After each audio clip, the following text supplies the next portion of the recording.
Bien, hoy día nos vamos a ocupar del estudio de la célula, ya que anteriormente hemos estado viendo las características de los seres vivos. Ahora en esta oportunidad nos vamos a ocupar de estudiar la célula en su profundidad. Y decimos que la célula es vital porque es el primer eslabón de la vida, ya que todo ser vivo se ha originado a partir de una célula. Y es estructural, ¿por qué?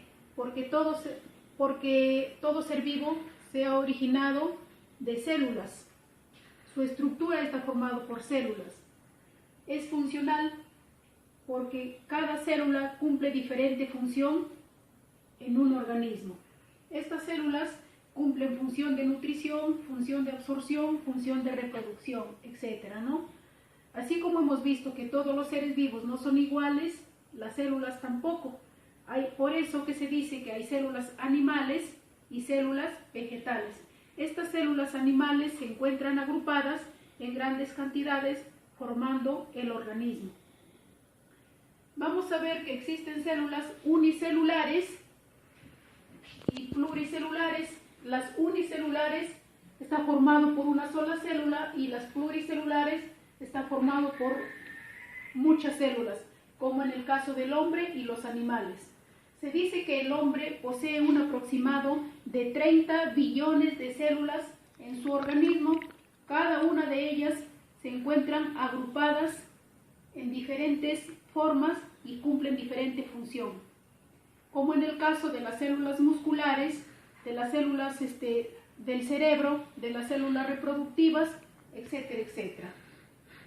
También nos vamos a ocupar de estudiar su tamaño de las células. Y vamos a ver que hay células microscópicas y células macroscópicas. Las células microscópicas son aquellas que no se pueden observar a simple vista, sino que requieren la ayuda de un microscopio para poder observarlas.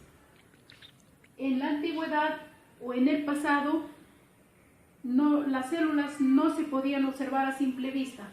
Ya a mediados del siglo XVII, cuando apareció el invento del microscopio óptico, estas células se podían ver en su gran dimensión. Las células macroscópicas son aquellas que se pueden observar a simple vista y que en la realidad estas células se encuentran muy pocas. Se dice que son células macroscópicas las células de los huevos de las aves, de los peces, de los reptiles, ¿no? Bien, vamos a pasar a ver las partes fundamentales de una célula. ¿Cuáles son las partes fundamentales de una célula? Tenemos la membrana citoplasmática, el citoplasma y el material genético que está formado por el ADN. La membrana citoplasmática es una membrana que se encuentra en la parte externa que separa lo interior de lo exterior. Esta membrana tiene unos pequeños poros que dejan salir y entrar sustancias cuando ésta lo necesita. También esta membrana decimos que cumple una función muy importante, que es la función de hipermeabilidad selectiva. ¿Qué quiere decir hipermeabilidad selectiva? Cuando permite entrar y salir las sustancias cuando ésta lo requiera. El citoplasma. ¿Qué es el citoplasma? Es todo aquello que queda dentro de la membrana citoplasmática, es de consistencia gelatinosa y de un color rosado, ¿no? Es toda esta parte.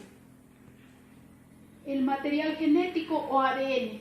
El material genético lo encontramos como unas especies de cadenetas que se unen entre sí.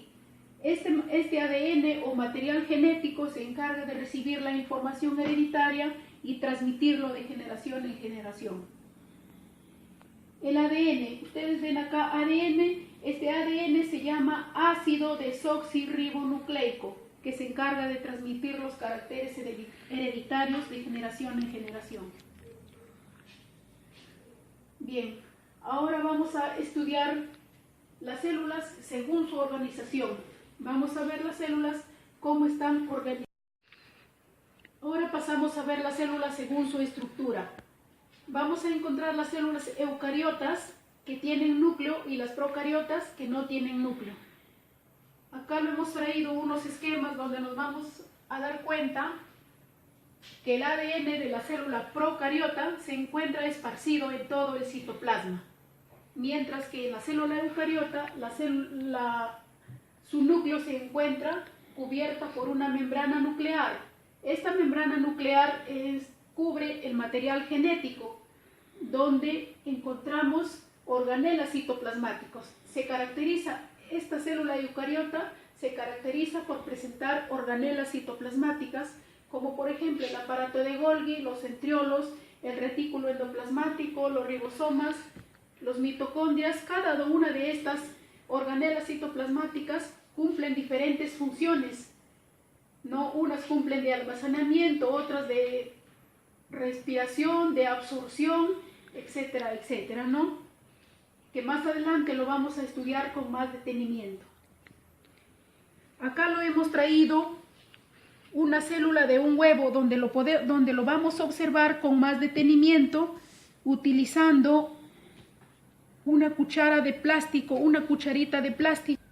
Acá lo hemos traído una célula de un huevo donde lo vamos a observar la membrana citoplasmática. Con la cucharita de plástico lo vamos a sacar la parte que cubre la yema, y dentro de esa membrana vamos a encontrar un puntito blanquecino que acá lo podemos observar.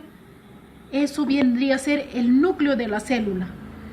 Y si nosotros queremos hacerlo de diferente manera, tenemos un recipiente con agua y vaciamos el huevo, vaciamos el huevo con mucho cuidado, y en uno de los costados vamos a observar también un puntito blanquecino que vendría a ser el núcleo de la célula, ¿no?